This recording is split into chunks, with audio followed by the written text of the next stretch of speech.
সোনাপাপ্পু মামলায় সকাল থেকে কলকাতা ও জেলার মোট 9টি জায়গায় ইডির তল্লাশি অভিযান চলছে। মার্কুই স্ট্রিটে ও ব্যবসায়ের বাড়ি ও হোটেলে ইডির তল্লাশি। সোনাপাপ্পু মামলায় কলকাতা পুলিশের ডিসিপি শান্তনু সিনহা বিশ্বাসের তদন্ত করতে গিয়ে সেই সূত্র ধরে ইডি আধিকারিকরা পৌঁছে গেছেন রাফি আহমদ কিদওয়াই রোডের একটি হোটেলে। আমরা দাঁড়িয়ে রয়েছি সেই হোটেলের সামনে, হোটেল আফরিন, এবং যেটা ইডি সূত্রের খবর এই হোটেলের মালিক হচ্ছেন মোহাম্মদ আলী বলে একজন ব্যবসায়ী, এবং মোহাম্মদ আলীর নাম সামনে আসে শান্তনু সিনহা বিশ্বাসের তদন্ত করতে গিয়ে। এবং সেখানেই ইডি আধিকারিকরা জানতে পারেন যে মোহাম্মদ আলী একজন ব্যবসায়ী, যার এই হোটেল এবং হোটেলের পাশেই একটি বিলাসবহুল বাড়ি আমরা দেখতে পাচ্ছি। সেই বাড়ির গেট বন্ধ, ভেতর থেকে বন্ধ। ইডি আধিকারিকরা এই বাড়ির ভেতরেও আছেন, অর্থাৎ মোহাম্মদ আলীর একাধিক ঠিকানায় ইডি অফিসাররা তল্লাশি চালাচ্ছেন। কেন এই মোহাম্মদ আলীর বাড়িতে পৌঁছে গেছেন ইডি আধিকারিকরা? ইডি সূত্রের খবর যে শান্তনু সিনহা বিশ্বাস তার যে নেক্সাস কাজ করত এবং তোলাবাজির যে টাকা তার কাছে পৌঁছে যেত, সেটা কিন্তু কয়েকজন ব্যবসায়ীদের মাধ্যমে টাকা ঘোরানো হতো। সেখানেই নাম উঠে এসছে মোহাম্মদ আলী, অর্থাৎ ক্লোজ অ্যাসোসিয়েট শান্তনু সিনহা বিশ্বাসের, আরেকজন ব্যবসায়ী আতুল কাটারিয়া ক্লোজ অ্যাসোসিয়েট শান্তনু সিনহা বিশ্বাসের, এবং তাদের মাধ্যমে কোনোভাবে টাকা, কালো টাকা সাদা করা হয়েছে কিনা, টাকা ঘোরানো হয়েছে কিনা, সেই তদন্ত করতে গিয়েই আজকে সকাল থেকে একসঙ্গে 9টি জায়গায় তল্লাশি অভিযান। এবং এই যে হোটেল আফরিন, এই হোটেল আফরিনের ভেতরে ইডি আধিকারিকরা রয়েছেন।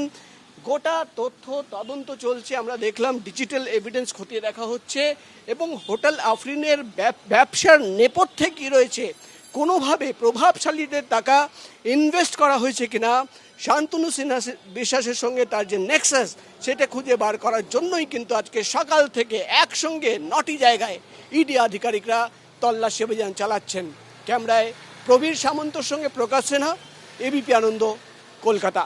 ভোররাত থেকে কলকাতার বিভিন্ন জায়গায় চলছে এই ইডির হানা। 139 নারকেলডাঙ্গা মেন রোডে সকাল থেকে ইডির অভিযান চলছে। সঞ্জয় খেতানের ফ্ল্যাটে তল্লাশি কেন্দ্রীয় এজেন্সি।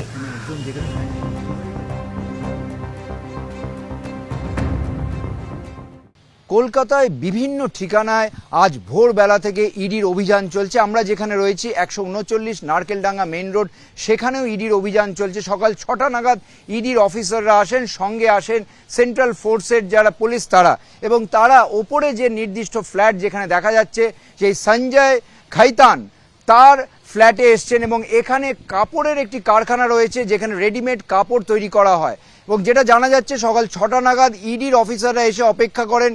যখন এখানের কর্মীরা 9টা নাগাদ আসেন তারপরে তারা ভেতরে যান। তারা কি তদন্ত করছেন সেই ব্যাপারে স্পষ্ট করে ইডি সূত্র মারফত না জানা গেলেও এখন অবধি তারা ভেতরে আছেন এবং তারা তাদের যে তথ্য অনুসন্ধান সেটা চালাচ্ছেন। আমরা দেখতে পাচ্ছি বাইরে সেন্ট্রাল ফোর্সের আধিকারিকরা রয়েছেন, যারা ভেতরে যাচ্ছেন তাদের সঙ্গে কথা বলছেন এবং সেই বুঝে যেতে পারছেন। দেখতে দেখা যাচ্ছে এই মুহূর্তে বেশ কয়েকজন এই যে ফ্ল্যাট সেই ফ্ল্যাটে ঢুকছেন, এবং সেন্ট্রাল ফোর্সের যারা রয়েছেন তারা পুরো নজর রাখছেন। যেটা সকালে কি দেখলেন এনারা, সেন্ট্রাল ফোর্স ইডি এরা কখন এসছে, কি দেখেছেন এটা বলুন।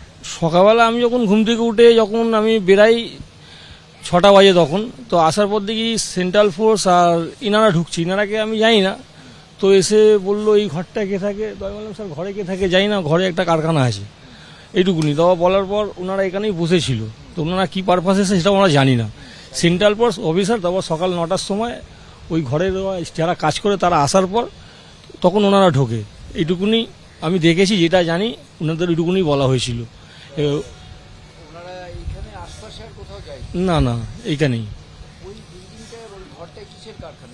ওই জামা কাপড়ের সেলাই ফেলাই হয়, সব জিনিস তৈরি হয়, এইসবই হয় কাজ। আর ওর মধ্যে আমরা কেউ জানি কি আছে না আছে সেটাও বলতে পারবো না।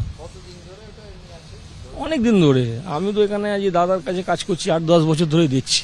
জানা যাচ্ছে এই যে উপরের ফ্ল্যাট যেখানে ইডির অফিসাররা গেছেন সেখানে গত 10 বছরের বেশি সময় ধরে রেডিমেড কাপড় তৈরির একটি কারখানা ছিল, এবং সেই কারখানার যারা কর্মী তারা রয়েছেন, যদিও যারা মূল মালিক তারা এখনো আসেনি বলে জানা যাচ্ছে স্থানীয় সূত্র মারফত।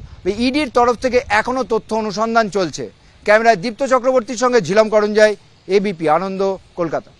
এবিপি আনন্দ, এগিয়ে থাকে, এগিয়ে রাখে।